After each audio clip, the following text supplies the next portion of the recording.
Selamat datang di kuliah e-learning ITB. Kali ini kita akan membahas mata kuliah Fisika Dasar dengan bab elastisitas.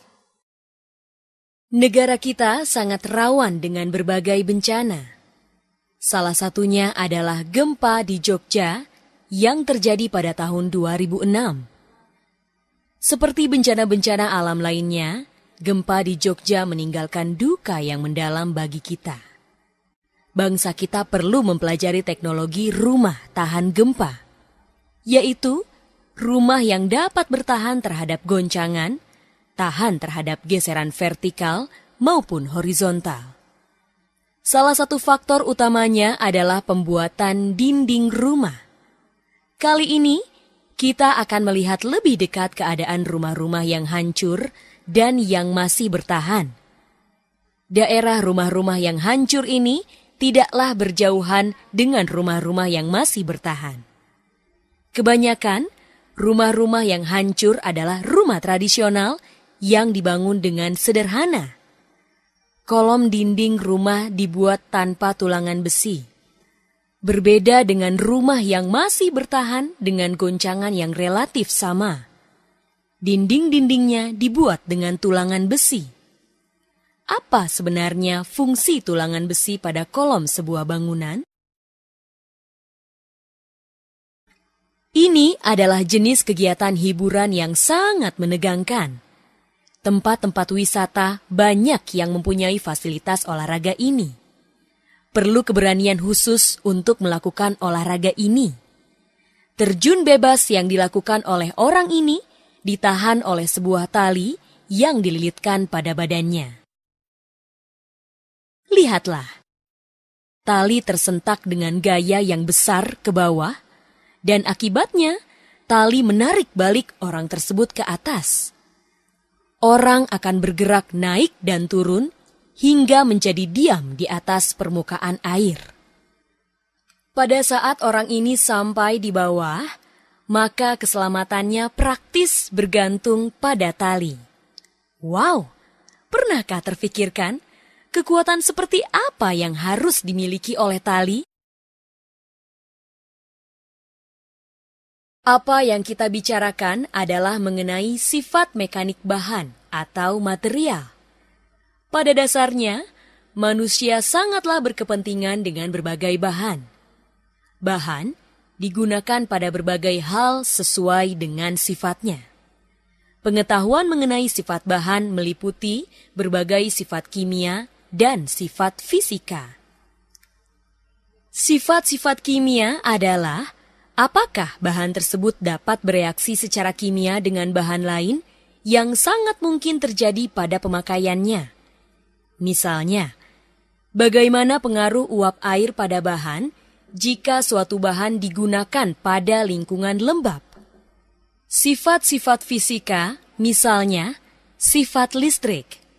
Kita mengenal bahan konduktor, semikonduktor, isolator, dan superkonduktor.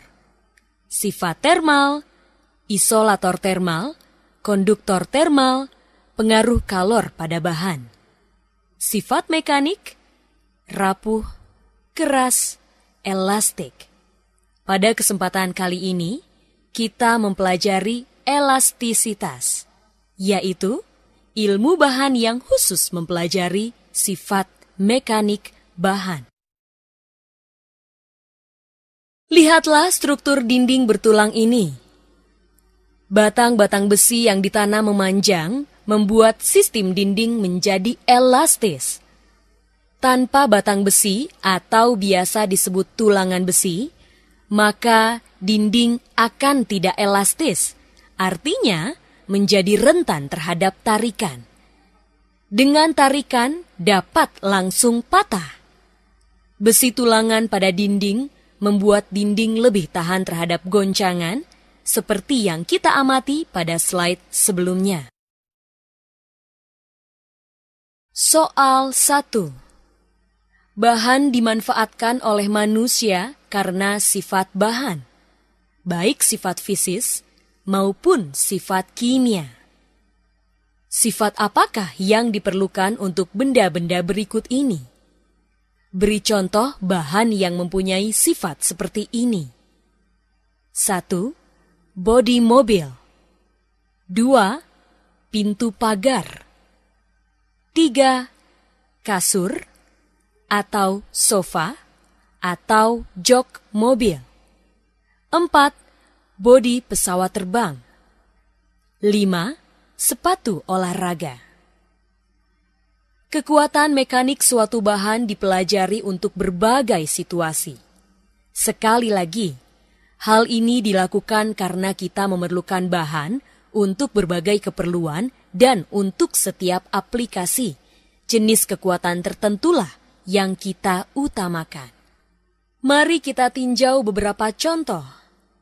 Bangunan seperti rumah, gedung perkantoran, dan sebagainya bertumpu pada pondasi.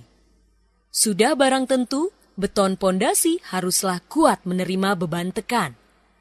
Jadi, sifat utama yang harus dimiliki pondasi adalah mampu menahan tekanan. Contoh lainnya adalah papan terjun yang digunakan di kolam renang. Kekuatan utama seperti apa yang dimanfaatkan manusia untuk papan terjun ini?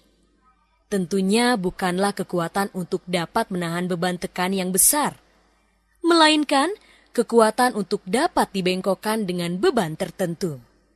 Tentu saja kita menyebutnya sebagai kekuatan utama, karena jenis ketahanan lain pun harus dimiliki, seperti mampu menahan beban orang.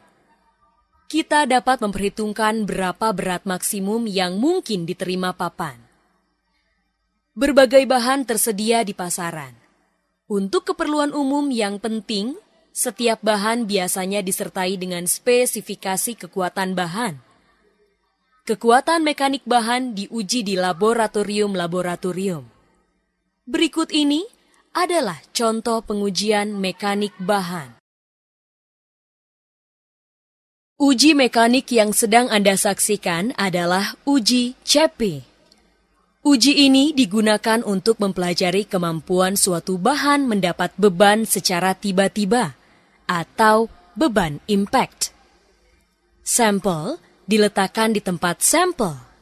Kemudian, beban dengan massa tertentu dijatuhkan. Besar gaya atau tekanan yang diterima bahan akan menyebabkan bahan terdeformasi. Jika bahan menerima beban impact di atas batas kemampuannya, sampel akan rusak. Sampel yang menerima beban secara tiba-tiba dapat rusak. Kekuatan bahan dapat dilihat dengan seberapa dalam tekukan yang dihasilkan dengan beban tertentu. Uji tarik sangat umum digunakan untuk menganalisa kekuatan mekanik suatu bahan. Kali ini, kita akan membahas lebih rinci mengenai uji tarik. Pada dasarnya, suatu alat uji tarik juga berfungsi sebagai alat uji tekan.